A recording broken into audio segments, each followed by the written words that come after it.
Eh bien salut tout le monde, c'est Mythique264. On se retrouve aujourd'hui pour une nouvelle vidéo sur Clash of Clans. Donc j'espère que vous allez tous très bien, donc moi ça va encore une fois super bien. Et aujourd'hui on se retrouve pour l'épisode, enfin pas pour un épisode, qu'est-ce que je vous dis, pour tout simplement je vous présente pour le meilleur village HDV9 Rush. Donc, je tiens à préciser que le village n'est pas de ma création et que c'est selon moi c'est le meilleur village Rush HDV9. Parce que c'est celui qui m'avait le plus servi. Même quand le jour où j'avais tenté mon Rush Master, bah, je ne l'avais pas utilisé, mais vous en faites pas. Pour la saison 2 de Master j'arrive, ce sera ce village que j'utiliserai et on verra bien si c'est vraiment ce fameux village, si c'est vraiment le meilleur village d'HDV9. Donc on va tout de suite procéder à sa création. Donc pour commencer, comme tout village rush, on place l'HDV au centre et, et également les deux Arcuix de cette manière. Avec le réservoir d'élixir noir au centre, car pour les roches en général, l'élixir noir est la ressource la plus utilisée. Et le château de clan centré de façon à ce que les troupes on ait le plus de difficultés possible à les déployer. On enchaîne avec les anti-aériens dans ces petits compartiments. Donc ils visent tous l'hôtel de ville et ont tous une assez grande portée. Donc ils sont extrêmement bien placés. Et en plus de ça, ils sont très éparpillés. On enchaîne ensuite avec les mortiers qui sont de façon triangulaire, mais quand même encore une fois assez espacés, donc ça leur permet d'avoir un meilleur champ de vision, enfin pas une plus grosse portée, mais voilà. Donc les tours de sorcier, bien évidemment disposés encore une fois comme ça. Les tours de sorcier sont assez importantes, je trouve, et assez bien placées parce que c'est vrai qu'elles sont très très bien placées parce que voilà, vous verrez après. Ensuite, on place également les réservoirs, parce que ce village est quand même un village défense, je tiens à préciser. C'est un très très bon village rush, mais il peut également servir comme village de défense, parce que vous pouvez voir que il protège très bien vos trophées et vos ressources, qui sont quand même globalement assez centrées et assez bien protégées.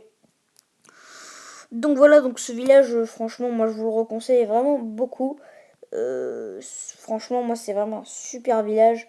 Je vous le recommande parce que moi, le jour où je l'avais fait, je vous dis la vérité, j'étais niveau 74. J'étais HDV9, hein, je venais de l'avoir, il me semble, j'avais mes deux arcs X, j'étais pas très fort.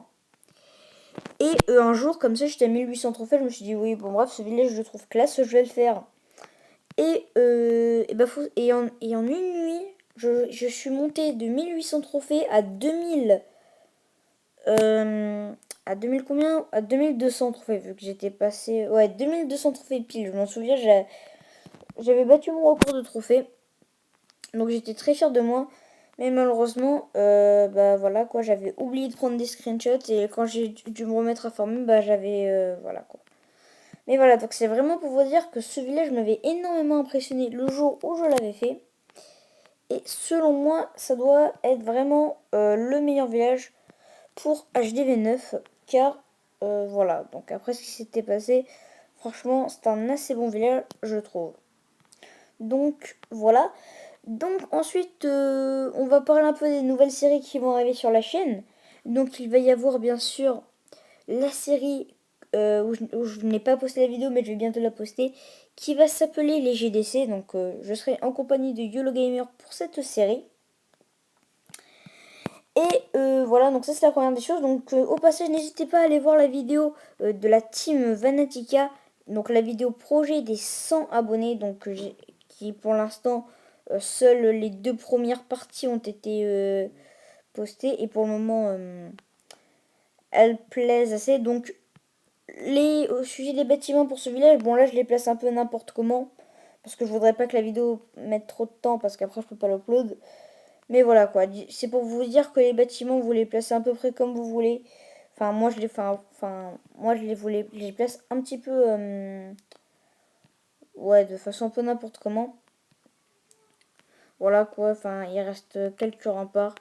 Voilà quoi, c'est vraiment pour vous dire que les bâtiments, moi, en général, je m'appelais pas trop pour les placer. Même si ça fait gagner des pourcentages à l'adversaire, voilà. Donc les bombes géantes, elles n'ont pas vraiment d'emplacement spécifique dans ce village. Car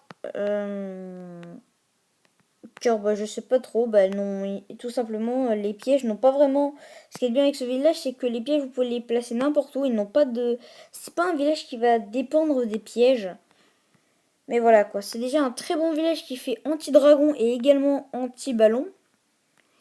Et mine de rien, ce village, où on n'a pas l'impression comme ça, fait également anti-cochon.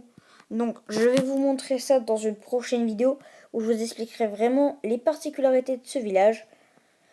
Donc voilà, c'était la fin de cette vidéo, j'espère qu'elle vous aura plu. N'hésitez pas à liker et à commenter et surtout à vous abonner, pouce vert et à la prochaine. Sérieusement, c'était Mythique 234.